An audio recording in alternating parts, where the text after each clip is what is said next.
The Vikings win. They get the big win to put themselves at a 3-2 record heading into the bye week before having to face the Philadelphia Eagles in 2 weeks. They get the win, beating the Cleveland Browns by a final score of 21-17. And of course, it was done in typical Vikings dramatic fashion.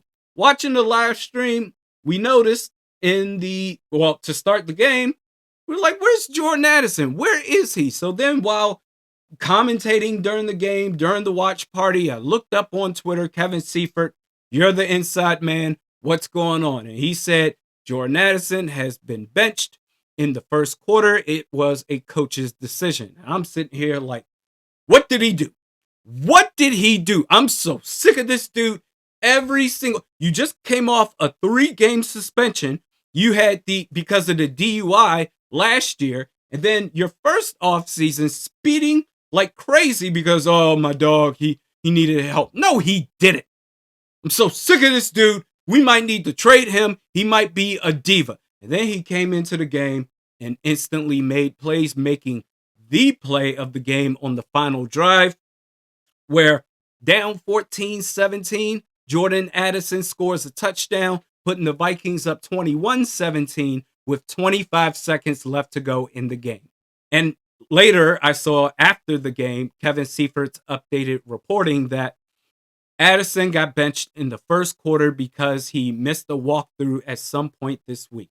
So after going off on this guy, how could you do this? How could you be so selfish? You need to put the team before yourself. And he made those plays. And then I was like, you know what?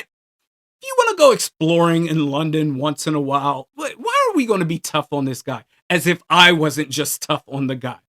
That was a hell of a play and was the ultimate difference maker in the Vikings heading into the bye with an above 500 record going up against the Philadelphia Eagles in 2 weeks versus going into the bye with a below 500 record, having to play catch up against a team like the Eagles in 2 weeks. Jordan Addison made his plays, and you know what? If he's going to be a knucklehead once in a while, making plays like that, I'll settle for that.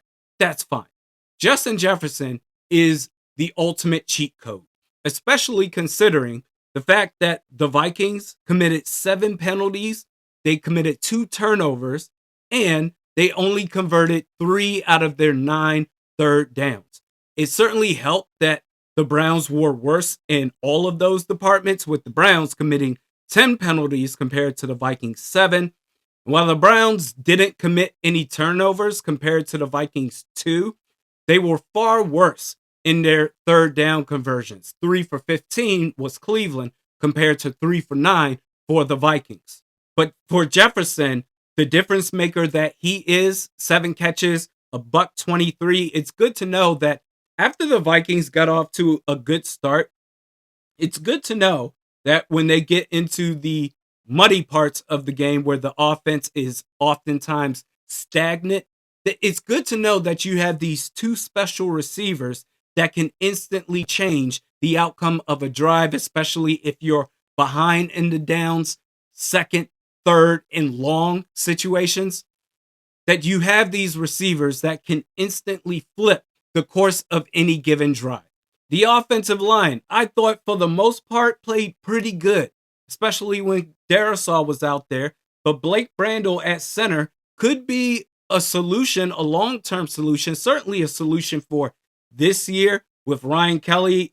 I mean, I don't even know if he's going to be able to come back at all this season. But in the meantime, Blake Brandel at center today against that defense, the number 1 defense in the league, he was pretty good. I thought the replacements of the offensive line, because you only had 2 starters in this game. By the way, Christian Darisaw did not get hurt. He is on a pitch count. But with the 2 starters to start the game, Darisaw and Will Fries, the misfits you had around the rest of the place with Blake Brandel at center and Joe Huber and Justin School at right tackle, I thought they did a relatively decent job. Now, as the game went on, Justin School fell apart. He became what he always has been before the pretty good start to this game against the Browns. Joe Huber, he had a couple of hiccups as well. I believe a penalty or two and then got pushed back. But Blake Brandel, I think, stood out really well at the center position. And a that's going to be something that you can consider moving forward. Maybe we don't have to trade for a center. By the way, good centers, no one's going to trade them. Maybe we don't have to draft a center next year. We have to see how he plays the rest of the year. If he does, I mean, unless barring Ryan Kelly comes back, which I don't think he will. But maybe we don't have to draft a center. Maybe Blake Brandel is the center of the future. I thought they did a pretty good job for the most part. Now, once Christian Darrisaw got off of his pitch count, his snap count, that's when the offensive line started to consistently get pushed back. But I thought they did a pretty good job for the most part. This video is brought to you by Sleeper Daily Fantasy users. This is the spot for you, man. New customers, sign up for Sleeper and get a 100% match up to $100 using the promo code Randy. Terms and conditions apply. Check out Sleeper today.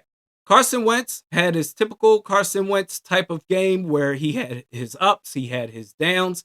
At one point, before the end of the first half, he got hurt. I don't remember exactly what it is that he got hurt, but he was on the ground and headed in the back of the locker room or in the locker room before the end of the first half. And at that point, it was like 20 seconds left to go.